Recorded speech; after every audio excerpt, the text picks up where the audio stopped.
ஆர்சிபிங்க ஒரு சென்னை ஃபேனா என்னடா இது ஆர்சிபி ஜெயிச்சுக்கிட்டே இருக்கானுங்களே அப்படின்னு ஒரு ஃபீல் இருந்தால் கூட ஆர்சிபி டீம் பார்த்தீங்கன்னா பயங்கரமாக ஆடுறாங்க. விராட் கோலி அவரை ஏன் எல்லாரும் சேஸ் மாஸ்டர் அப்படின்னு கூப்பிட்றாங்க அப்படிங்கிறதுக்கு ஒரு இன்னிங்ஸ் நேற்று ஆடி காமிச்சாருங்க. சரியான இன்னிங்ஸுங்க அது. அண்ட் ஆர்சிபி பார்த்தீங்கன்னா தொடர்ந்து 3 வருஷமாக பிளே ஆஃப் குவாலிஃபை இருக்காங்க. அது ஒரு விஷயம் தாங்க நமக்கு சொல்லுது. ஆர்சிபி டீம் மேனேஜ்மெண்ட் பார்த்தீங்கன்னா பக்காவான ஒரு வேலையை பண்ணிட்டு இருக்காங்க அப்படின்னு. பிகாஸ் தொடர்ந்து 3 சீசன் குவாலிஃபை ஆகிறது ஒரு sign off a very very good டீமுங்க. அவ்வளோதான், ஒரு சாம்பியன் டீமோட சைன் தான் அது. தொடர்ந்து 3 சீசன் குவாலிஃபை ஆகிறதெல்லாம் 2024 கஷ்டப்பட்டு தான் குவாலிஃபை ஆனாங்க. அண்ட் எங்கள் டீமை முடிச்சு விட்டு தான் குவாலிஃபை ஆனாங்க. 2025 பார்த்தீங்கன்னா டாப் 2 குவாலிஃபை போய் கப் அடிச்சாங்க. அண்ட் 2026 பார்த்தீங்கன்னா all set for top 2 again அப்படிங்கிற மாதிரி தான் தெரியுது. பிகாஸ் ஆர்சிபி ஆல்ரெடி 16 பாயிண்ட்டுங்க, ஹெல்த்தியான ரன் ரேட்டு. இன்னும் ஒரு வின் அடிச்சாவே போதுன்னு நினைக்கிறேன். ஆர்சிபி டாப் 2 சீல் பண்ணிடுவாங்கன்னு எனக்கு தோணுது. அண்ட் விராட் கோலிங்க அவர் ஏன் எல்லாரும் சேஸ் மாஸ்டர் அப்படின்னு கூப்பிட்றாங்க அப்படிங்கிறதுக்கு ஒரு இன்னிங்ஸ் ஆடி காமிச்சாருங்க. விராட் கோலி பார்த்தீங்கன்னா 2 மேட்சை டக் அவுட்டு. நேற்று வந்தோடனே ஒரு ரன் அடிச்சுட்டு ஒரு செலிப்ரேஷன் பண்ணுவாருங்க. அப்போவே ஒரு விஷயம் நல்லா தெரிஞ்சிச்சு, அவர் என்ஜாய் பண்ணி கிரிக்கெட் ஆடிட்டு இருக்காரு அப்படின்னு. விராட் கோலி மாதிரி ஒரு பிளேயர்லாம் அந்த மாதிரி ஒரு ஃப்ரீ ஸ்டேட் ஆஃப் மைண்டில் ஒரு கேம் ஆடுறப்போ எப்படி ஆடுவார்னு நேற்று பார்த்தாங்க. அப்படியே பயங்கரமாக ஆடினாருங்க. விராட் கோலி ரன் சேஸ் பண்ணுறப்போ ஒரு பியூட்டிஃபுல்லான விஷயம் என்ன தெரியுங்களா, அவர் அந்த ரெக்வயர்ட் ரன் ரேட் அப்படிங்கிறத அதிகமாக போக விடவே மாட்டார். பக்காவாக மேட்ச் பண்ணுவார். விராட் கோலி ரன் சேஸ் பண்ணுறப்போ எப்படி தான் ரன் சேஸ் பண்ணாங்க அப்படின்னு நமக்கு தெரியாது. பிகாஸ் ஓவருக்கு பார்த்தீங்கன்னா அந்த ரெக்வயர்ட் ரன் ரேட் மீட் பண்ணிகிட்டே இருப்பாருங்க. அதுதான் அவரோட கிளாஸு. அதனால தான் பார்த்தீங்கன்னா 16 வருஷமாக விராட் கோலியை ரன் சேஸில் யாருமே அடிச்சிக்க முடியலைங்க. அவர் 2012 பார்த்தீங்கன்னா 2012 அவர் யங்ஸ்டராக இருக்கப்பவே பார்த்தீங்கன்னா ஒரு 1 day match Sri Lanka, India, Australia tri சீரீஸ்லேயே பார்த்தீங்கன்னா 40 ஓவரில் 320 ரன் அடிக்கணும். அந்த 40 ஓவரை பார்த்தீங்கன்னா 2 T20 மேட்சாக நினச்சி ஆடினேன் அப்படின்னு சொல்லுவார் விராட் கோலி. ஸோ அப்போ இருந்தே எப்படின்னா 2012 அவர் யங்ஸ்டராக இருந்தப்போ இருந்தே இன்னைக்கு வரைக்கும் பார்த்தீங்கன்னா அந்த ரன் சேஸ் அப்படிங்கிறத பார்த்தீங்கன்னா விராட் கோலி கால்குலேட் பண்ணி ஆடுறாருங்க. அதனால தான் அவர் கிரேட்டஸ்ட் ஆஃப் ஆல் டைம் சொல்கிறாங்க. சும்மா இல்லைங்க, ரன் சேஸ்னால் விராட் கோலியை ஒரு மாதிரி கிளாஸ் அப்பாட்டுங்க. எல்லாத்துக்கும் மேலே நிற்கிறாரு. பக்காவாக ஆடின மேட்சை முடிச்சு கொடுத்துட்டாருங்க. அண்ட் ராமன் பவல் பார்த்தீங்கன்னா ஒரு கேட்சை விட்டுருவார். விராட் கோலி மாதிரி பிளேயருக்கெலாம் நீங்கள் கேட்சை விட்டிங்கன்னா என்ன சொல்கிறேனே தெரியல. பிகாஸ் கேகேஆருக்கு எல்லா மேட்சும் டூ ஆர் டை சிச்சுவேஷன் தான். அப்படிங்கிறதுக்கப்போ கண்டிப்பாக அந்த கேட்சை பிடிச்சிருக்கணும். ஓகே, அது டஃப்பான கேட்ச் தான், கண்டிப்பாக அது ஈஸியான கேட்ச் கிடையாது. பட் கேகேஆர் இப்போ இருக்கிற சிச்சுவேஷனுக்கு எல்லா கேட்சையும் பிடிச்சி ஆகணுங்க. அண்ட் விராட் கோலியோட கேட்ச் எல்லாம் விட்டிங்கன்னா என்ன ஆகும் அப்படின்னு நேற்று நம்ம பார்த்தோம்.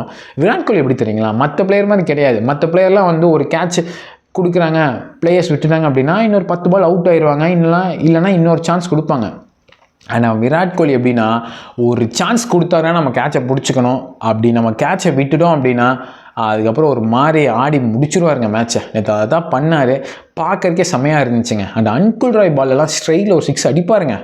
அதெல்லாம் பார்க்குறதுக்கே பார்த்தீங்கன்னா கண்ணில் அப்படியே வச்சுக்கலாம் போல் இருக்குது. அப்படி ஒரு ஷாட்டுங்க அது. Virat Kohli simply world class, அவ்வளோதாங்க சொல்லணும். கிளாஸ் இஸ் பர்மனண்ட் அப்படின்னு விராட் கோலி காமிச்சிக்கிட்டே இருக்காருங்க. அண்ட் விராட் கோலிக்கு பார்த்தீங்கன்னா விராட் கோலி ஃபார்முக்கு பார்த்தீங்கன்னா ஆர்சிபிக்கு ஒரு பெரிய பூஸ்ட்டுங்க. அவர் ஆல்ரெடி ஃபார்மில் தான் இருந்தார். ஆனால் 2 மேட்ச் டக் அவுட் ஆனதுக்கப்புறம் திரும்பியும் அவர் ஒரு நல்ல ஃபார்முக்கு வந்தது ஒரு பெரிய பூஸ்ட் ஆர்சிபிக்கு.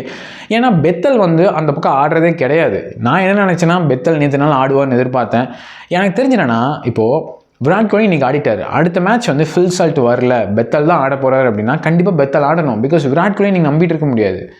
கண்டிப்பாக பெத்தல் ஒரு கான்ட்ரிபியூஷன் தந்தே ஆகணும். அப்படி இல்லைனா எனக்கு தெரிஞ்சு ஆர்சிபி பெத்தலுக்கு பதிலாக வெங்கடேஷ் ஐயர் கூட ஓப்பனிங்காக ட்ரை பண்ணலாம். ஏன்னா வெங்கடேஷ் ஐயர் ஓப்பனராக ஆடக்கூடிய எபிலிட்டி இருக்குங்க. பவர் பிளேயில் அவர் கண்டிப்பாக ஒரு என்ஃபோர்ஸராக பார்த்தீங்கன்னா பவர் பிளேயில் நல்லா ஆடக்கூடிய ஒரு எபிலிட்டி இருக்குது. நம்ம நல்லா பார்த்துருக்கோம் வெங்கடேஷ் ஐயரோட கேம் பிளே பவர் பிளேயில். ஸோ மேபி அவங்க அதை ட்ரை பண்ணலாம். பட் அதை பண்ணுவாங்களான்னு கேட்டால் எனக்கு தெரியலங்க. ஃபில் சால்ட்டோட இன்ஜுரி நமக்கு தெரியல, எந்த அப்டேட்டும் தெரியல. அவர் எப்போ திரும்பி ஆட போகிறாரு அப்படின்னு. ஆனால் ஜேக்கப் பத்தல் பார்த்தீங்கன்னா ஒரு கிளாஸான பிளேயர் தான், அதில் எந்த டவுட்டுமே கிடையாது. பட் அவர் கண்டிப்பாக ஃபார்முக்கு வரணும். திரும்பியும் ஒரு ஃபெயிலியர் தான் நேற்று. பட் ஓவராலாக பார்த்தீங்கன்னா ஆர்சிபியோட பேட்டிங் நேற்று இன்னும் பெருசாக சொல்கிறதுக்கு எதுவும் இல்லை. ஏன்னா விராட் கோலியோ ஒரு 2 நின்று 100 ரன் அடித்து மேட்சை முடிச்சிட்டாரு. படிக்கல் பார்த்தீங்கன்னா திரும்பியும் ஒரு நல்ல கான்ட்ரிபியூஷனுங்க. படிக்கல் நம்பர் 3 ஒரு குரூஷியலான ஒரு ரோல் ப்ளே பண்ணிட்டு இருக்காரு ஆர்சிபிக்கு. அந்த திரும்ப ஒரு 39 ரன் பார்த்தீங்கன்னா பக்காவாக ஆடி கொடுத்தாருங்க.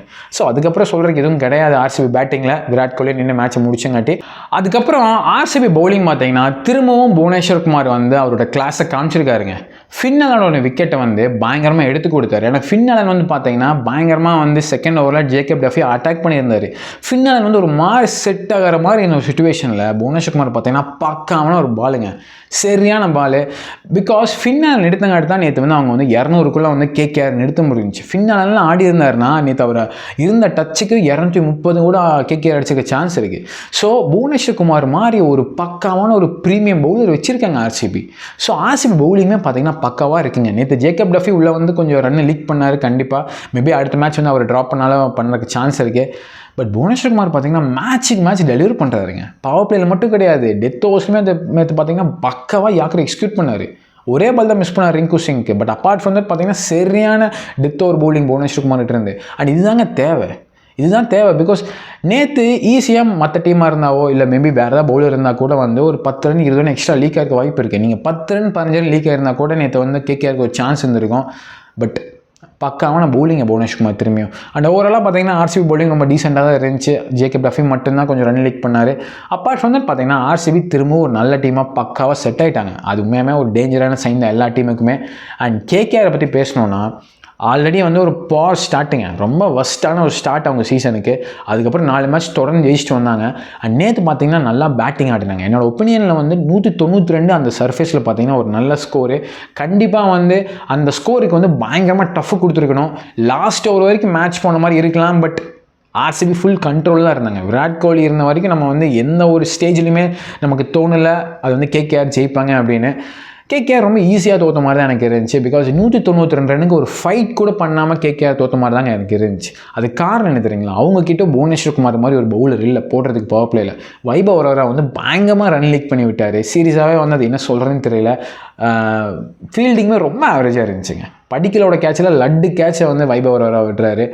கண்டிப்பாக வந்து ரொம்ப டிசப்பாயிண்டிங்கான ஒரு பவுலிங் பர்ஃபார்மன்ஸ் தான் கேகேஆர் இருந்தேன். கண்டிப்பாக எனக்கு கொஞ்சம் பெட்டராக பண்ணியிருந்திருக்கலாம். ஏன்னா 192 அந்த சர்ஃபேஸில் வந்து பவுலருக்கு ஒரு அசிஸ்ட் இருக்குது, பவுலர்ஸ்க்கு வந்து ஒரு ஹெல்ப் இருக்குது. அப்படிங்கிறப்போ வந்து கண்டிப்பாக வந்து பெட்டராக பவுலிங் போட்டிருக்கணும். கார்த்திக் தியாகி பயங்கரமாக போட்டார், நரேன் டீசெண்டாக போட்டார். பட் அதுக்கப்புறம் பார்த்தீங்கன்னா எந்த ஒரு பவுலருமே ஹெல்ப் பண்ணல. அண்ட் நேற்று வருண் சக்கரவர்த்தி ஆடாததுமே பெரிய ட்ராபேக் தான். ஓவராலாக கேகேஆர் பார்த்தீங்கன்னா நல்லா பேட்டிங் ஆடினாங்க. பட் பவுலிங் வந்து பயங்கரமாக வந்து சொதப்பிட்டாங்க அப்படின்னு தான் நான் சொல்லுவேன். அண்ட் அதே மாதிரி வந்து ஆர்சிபி வந்து பயங்கரமாக பேட்டிங் ஆடிட்டாங்க. அது இன்னொரு விஷயம். விராட் கோலி நின்று பயங்கரமாக மேட்சை முடிச்சிட்டாரு.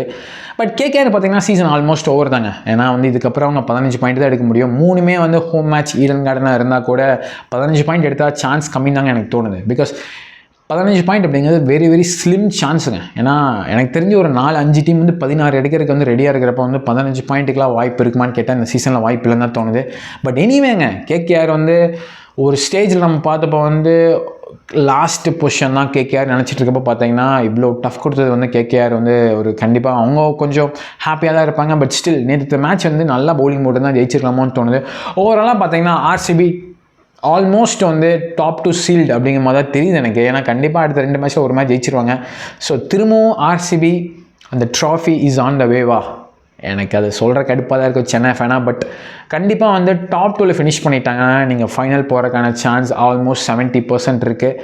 அண்ட் ஃபைனல் போனால் இந்த ஆர்சிபி இந்த மாதிரி ஒரு மென்டாலிட்டியோட ஆடுறதுக்கான திரும்பி அகமதாபாத் தான். ஸோ எல்லாமே ஒரு மாதிரி ஒரு நாஸ்டாலஜியாக மாதிரி ஆர்சிபி திரும்பவும் ஒரு மேஜிக் பண்ணுறதுக்கு நிறையா சான்ஸ் இருக்குங்க. அண்ட் ஃபில் சால்ட் கம்பேக் பண்ணால் இன்னுமே அந்த டீம் ஸ்ட்ராங் ஆகும். ஓவராலாக நீங்கள் என்ன நினைக்கிறீங்க ஆர்சிபி ஃபேன்ஸ்? சான்ஸ் இருக்கா திரும்பவும் நீங்கள் கப் அடிக்கிறதுக்கு? இல்லை அதெல்லாம் நாங்கள் யோசிக்கல, இப்போதைக்கு டாப் 2 தான் எங்களோட ப்ரையாரிட்டி அப்படின்னு சொல்கிறீங்களா அப்படின்னு காமெண்ட்ஸ் சொல்லுங்கள். அண்ட் இந்த மாதிரி வீடியோஸ்க்கு ஒரு சப்ஸ்கிரைப் போட்டு விடுங்க.